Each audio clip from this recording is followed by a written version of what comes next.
How to start saving money even if you're a big spender. Are you under the constant impression that you are barely making ends meet? It is almost impossible to treat yourself with something expensive, as you seem to have just enough money to get by through the month. Also, you have no major expenses on a daily basis. You pay the bills. You eat out maybe once or twice. And then you get your monthly subscriptions and maybe one or two new items.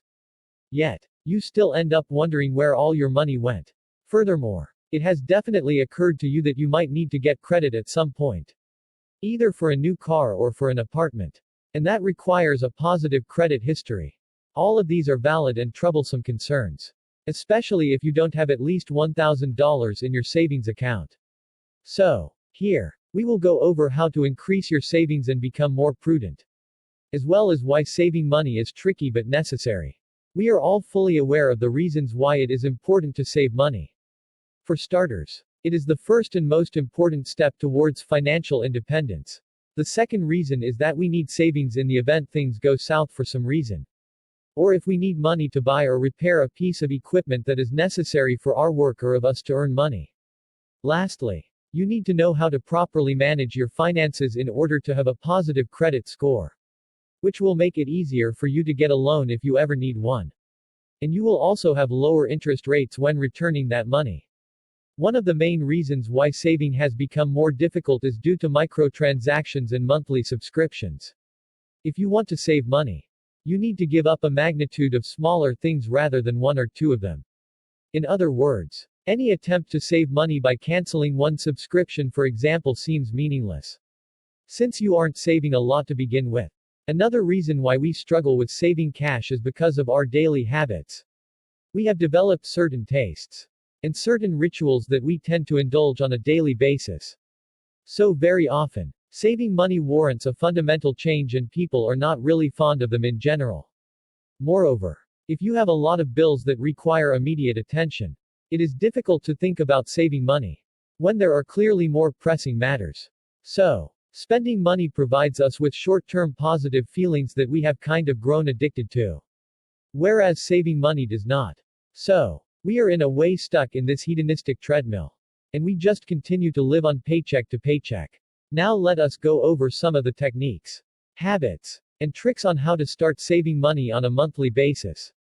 If you somehow manage to adhere to all of these tips, you can look forward to a significant amount of cash. However, we are all aware just how difficult it can be to drastically change your life. So you can also introduce these new methods one at a time. Whenever we buy something, we want to make sure that the item is high quality and that it will serve us for months or years to come.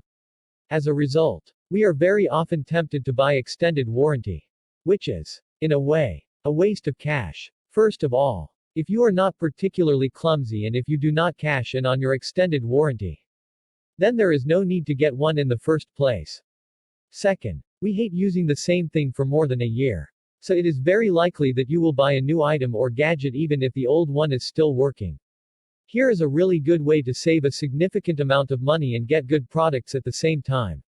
We usually pay more for something just because it has a strong and well-known brand name behind it.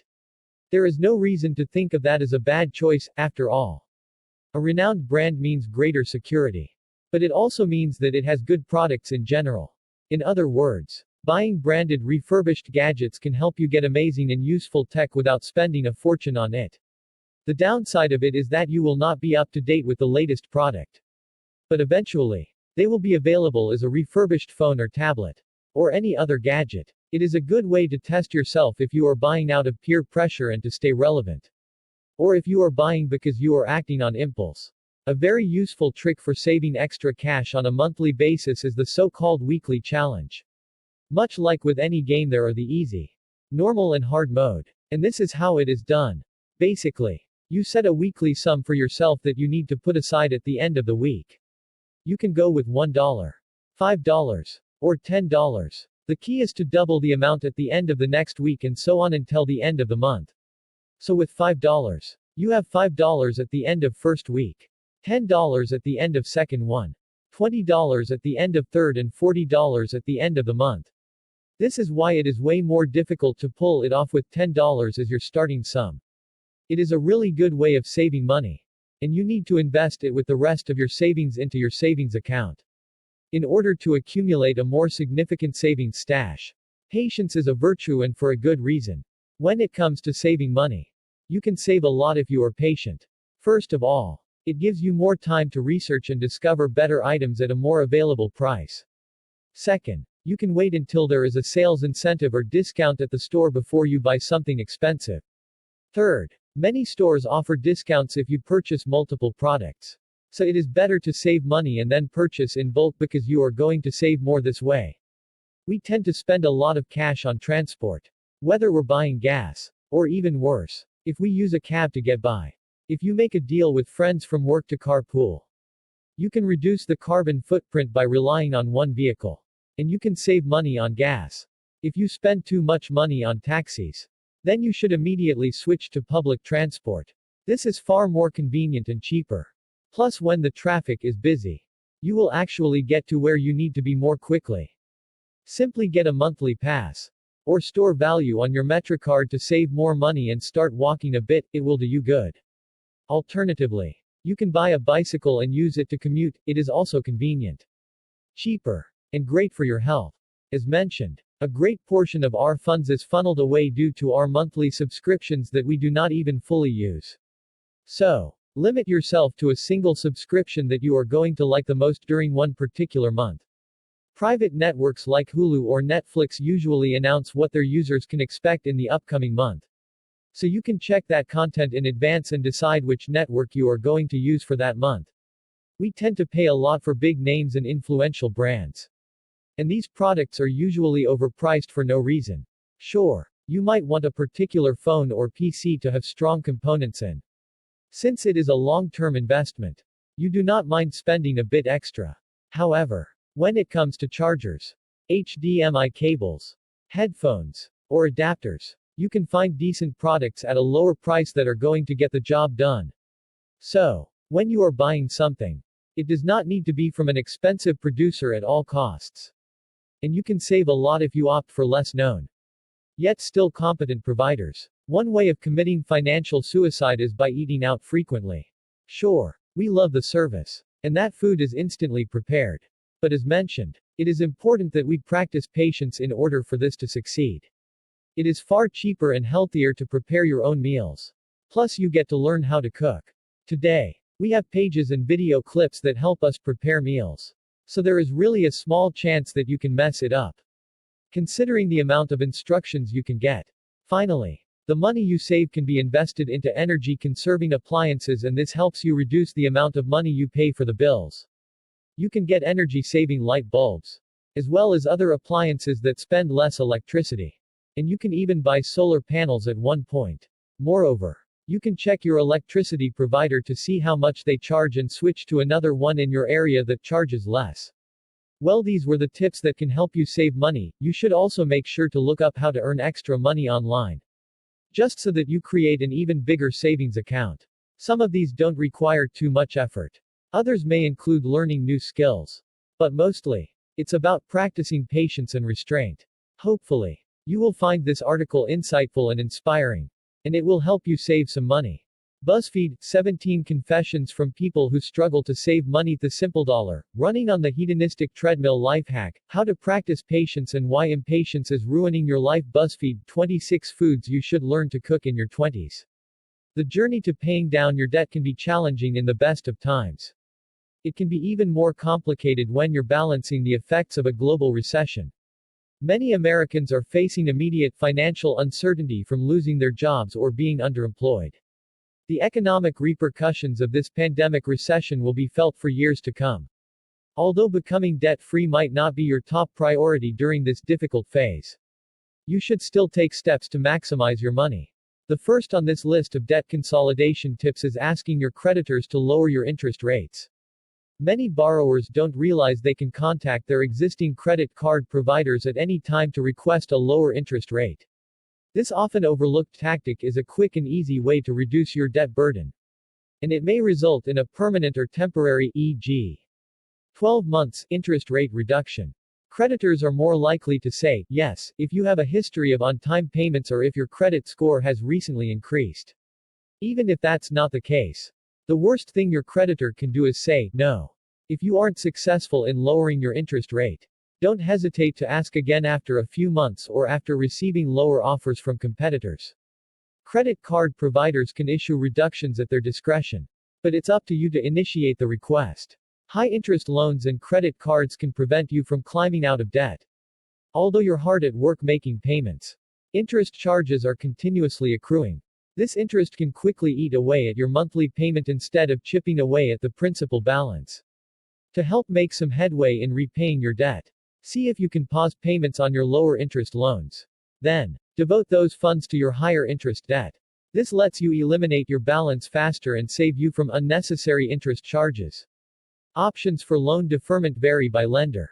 In some cases, lenders might offer an interest-free deferment. Other lenders might continue charging interest on your loan during deferment. Contact your lender to determine if deferment is available and for how long. Even a pause of 2 to 3 months can help you put a noticeable dent in your high-interest debt. You can quickly reduce your overall interest by taking advantage of low or 0% APR balance transfer credit cards. By transferring your existing balance from a higher interest card, you can save money and pay down your balance quicker. A low interest rate or promotional offer, however, might come with an additional cost in the form of a balance transfer fee.